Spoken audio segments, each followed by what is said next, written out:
Hindi lahat ng masarap at healthy na prutas ay makikita mo sa supermarket. At hindi rin lahat ng mahalaga sa katawan ay sikat or trending. Sa totoo lang, D-Fam, may mga prutas sa Pilipinas na halos nakalimutan na ng karamihan. Pero once na makilala mo sila, mapapaisip ka, bakit hindi ko to kinakain dati? May ilan dito na sobrang dami ng health benefits. May iba na ginagamit pa sa traditional medicines. At meron ding mga prutas na literal na kinakain lang dati ng mga bata sa probinsya. Pero ngayon, halos wala ka nang makikita. Kaya sa video na to, aalamin natin ang mga prutas sa Pilipinas na hindi kilala ng marami pero sobrang importante pala. Siguraduhin mong tatapusin mo to dahil ang number 1 isa sa pinakakakaiba sa lahat. Mr. D. Number 15. Sapinit or Rubus fraxinifolius. Ito ay isang prutas na parang wild version ng strawberry.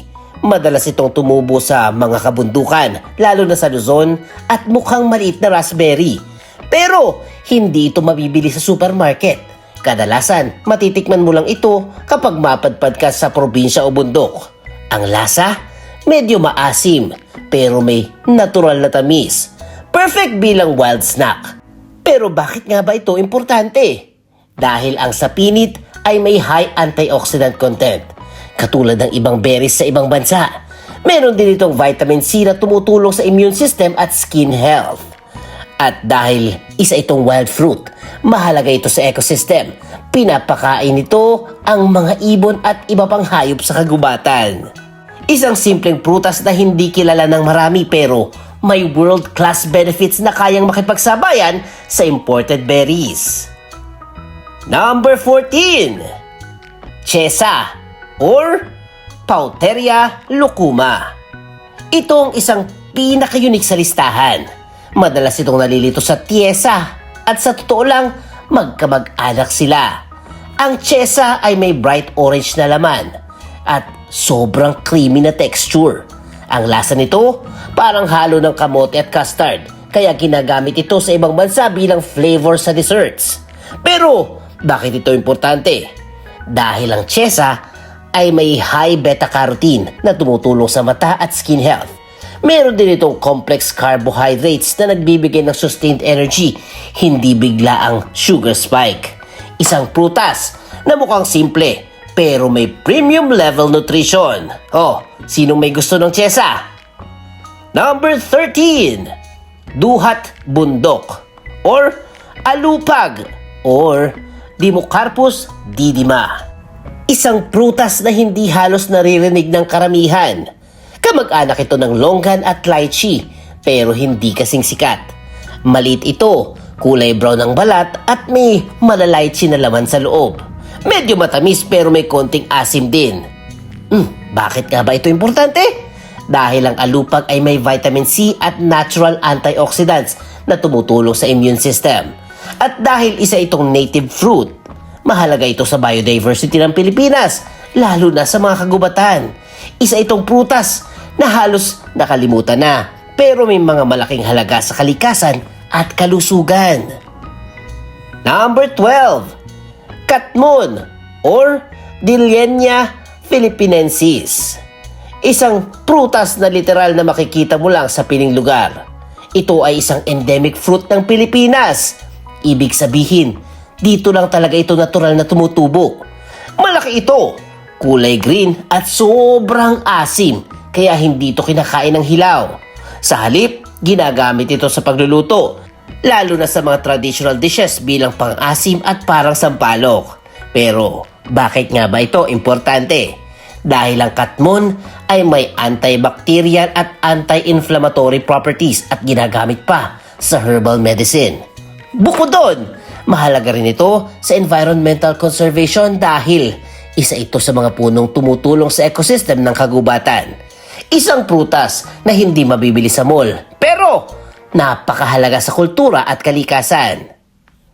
Number 11. Makopa or Syzygium samarangense.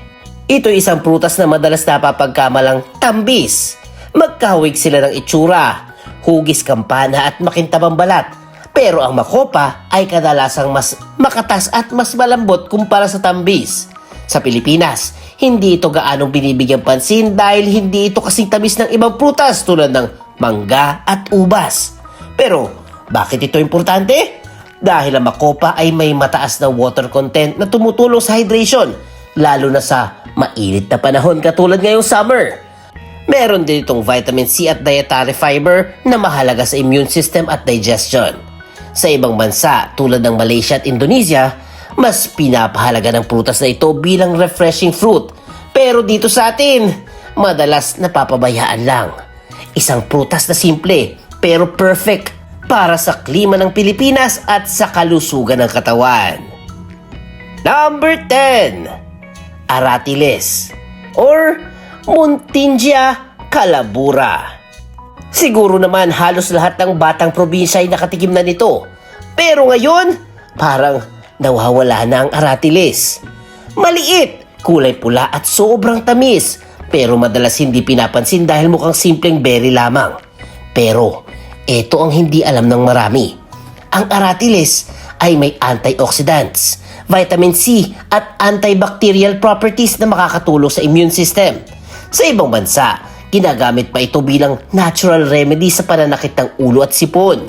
Ang nakakatuwa pa, hindi mo kailangang bilhin. Dati, libre lang ito sa tabi-tabi ng kalsada. Pero ngayon, dahil sa urbanization, paunti-unti nang nawawala ang punong ito dito. Kaya isa na itong underrated treasure. Number 9, Bignay or Antidesma buneus. Ito'y parang ubas, pero mas maasim. Karaniwan itong makikita na pula hanggang itim na maliliit na bunga na magkakadikit. Hindi man sila pang dessert fruit. Pero sobrang importante nito dahil ginagamit ito sa paggawa ng wine, juice at jams sa Pilipinas. At ayon sa pag-aaral, ang bignay ay may anti-inflammatory at anti-hypertensive properties. Ibig sabihin, nakakatulong ito sa blood pressure. Noon, ginagamit pa ito ng mga katutubo bilang natural dye at herbal medicine. Isang simpleng prutas pero may malaki kontribusyon sa kalusugan. Number 8. Tambis or Syzygium aqueum. Kung nakatim ka na ng makatas at preskong prutas na parang tubig ang laman, malamang ito na yon. Kilala rin bilang watery rose apple. Ito ay hugis kampana at kulay pink o puti. Hindi ito kasing tamis ng mangga o mansanas, kaya madalas hindi ito pinapansin. Pero ang totoo, perfect ito para sa hydration dahil sobrang taas ng water content nito. Bukod doon, may vitamin A at vitamin C ito na tumutulong sa balat at immune system. Sa mainit na klima ng Pilipinas, isa itong natural na cooling fruit na dapat pinapansin.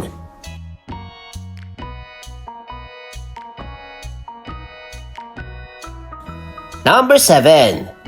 Haggis or Syzygium tripinatum. Isang prutas na halos hindi mo na makikita sa grocery. Maliit lang ito na parang berry, pero sobrang asim. Kaya hindi siya pang merienda ng karamihan. Pero bakit nga ba siya importante? Dahil ang haggis ay may high acidity at natural compounds na ginagamit sa traditional preservation at paggawa ng local condiments. Seasonal din ito. Karaniwang lumalabas lang mula sa March hanggang May. Ibig sabihin, isa itong rare fruit na hindi mo basta-basta makikita sa buong taon. At sa biodiversity ng Pilipinas, mahalaga ang mga ganitong prutas dahil sila ay bahagi ng ating native ecosystem. Number 6. Tiesa or Pauteria campanchiana. Ito ang prutas na sa unang tingin pa lang, kakaiba na. Kilala rin bilang egg fruit. Oh, bakit egg fruit? Dahil ang laman nito ay parang hard-boiled egg yolk ang texture.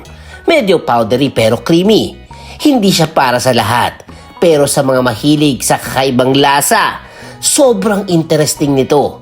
Ang tiesa ay may vitamin A at beta-carotene na mabuti sa mata at balat. Sa ibang bansa, ginagamit ito sa paggawa ng desserts at smoothies. Isang prutas na hindi pangkaraniwan pero puno ng nutrients. Number 5. Paho or Pajo or Mangifera altissima. Mukha itong mangga pero huwag kang magpapaloko ha. Ang paho ay hindi matamis. Sa halip, sobrang asim nito kaya madalas kinakain ito kasama ng asin o bagoong. Hindi man siya sikat tulad ng Carabao mango pero mahalaga ito dahil isa itong native mango species ng Pilipinas at ang mga gantong uri ng prutas ay mahalaga sa genetic diversity. Ibig sabihin, tumutulong sila para mapanatili ang iba't ibang uri ng pananim. Bukod doon, may vitamin C din ito at nakakatulong sa immune system. Simple lang, pero may malaking role sa agriculture. Number 4. Kamansi or Artocarpus camansi. Maraming nalilito dito. Akala nila langka o breadfruit, pero ito ay ang kamansi. Hindi ito karaniwang kinakain bilang prutas. Mas ginagamit ito bilang ulam. Isa sa pinakasikat na luto dito ay ginataang kamansi. Pero, bakit nga ba siya importante? Dahil ang kamansi ay may high protein content kumpara sa ibang prutas dahil sa dami ng seeds nito. Sa ibang bansa, kinoconsider pa itong alternative food source dahil sa nutritional value. Isa itong prutas na hindi lang pang snack, kundi pang buhay talaga. Number 3. Lipote or Syzygium currani. Isang prutas na kulay dark purple hanggang itim. Mukha itong blueberry pero mas matapang ang lasa. Medyo astringent at maasim. Hindi man siya pang fresh eating pero ginagamit ito sa paggawa ng wine, jam at vinegar. At ito pa ang pinaka-interesting. Ang lipote ay may high antioxidant levels na comparable sa ibang sikat na berries. Ibig sabihin, pwede itong makatulong sa anti-aging at disease prevention. Isang native fruit na may world-class benefits. Number 2. Marang or Artocarpus odoratissimus. Kung may durian, may marang. Ito ay sikat sa Mindanao pero hindi gaano kilala sa Luzon. Pag hinog na ito, may matapang na amoy pero sa loob, sobrang sarap. Ang texture naman, parang ice cream. Creamy at matamis. Kaya maraming nagsasabi na mas masarap pa ito kaysa durian. Bukod sa lasa, ang marang ay may fiber, potassium at energy-rich nutrients. Isa itong prutas na hindi lang dessert, kundi source din ng energy. And at number 1, noni or apatot or Morinda citrifolia. Ang pinakakakaiba sa lahat. Sa totoo lang, hindi ko to kinakain dahil sa lasa. Dahil sobrang pungent at amoy kakaiba. Pero bakit nga ba siya number 1? Dahil sa dami ng medicinal uses nito. Sa Pilipinas at ibang bansa, ginagamit ang noni sa immune support, anti-inflammatory, at traditional herbal medicine. Ginagawa pa nga itong juice at supplements dahil sa health benefits. Hindi lang ito masarap, pero isa ito sa pinaka-importanting prutas pagdating sa kalusugan. O ayan, D-Fam, hindi porket hindi sikat, wala nang halaga. Sa katunayan, ang ilan sa mga prutas na to ay mas mayaman pa sa nutrients kaysa sa mga imported na prutas na binibili natin araw-araw. At habang patuloy tayong nagiging modern, may mga bagay na unti-unti nating nakakalimutan. Kasama na ang mga simpleng prutas na minsan ay parte ng ating kabataan. Kaya sa susunod na makakita ka ng mga ito, huwag mo agad i-ignore. Baka ang iniwasan mo siya palang kulang sa katawan mo, ano? Tanong lang, D-Fam, anong prutas pa ba yung nakalimutan ko? Or ano ang paborito nyo sa listahan?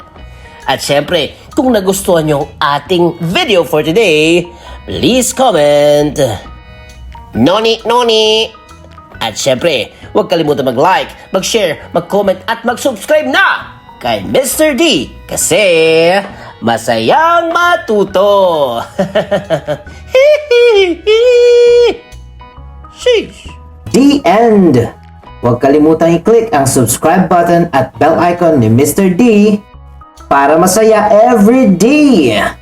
See you, D-Fam!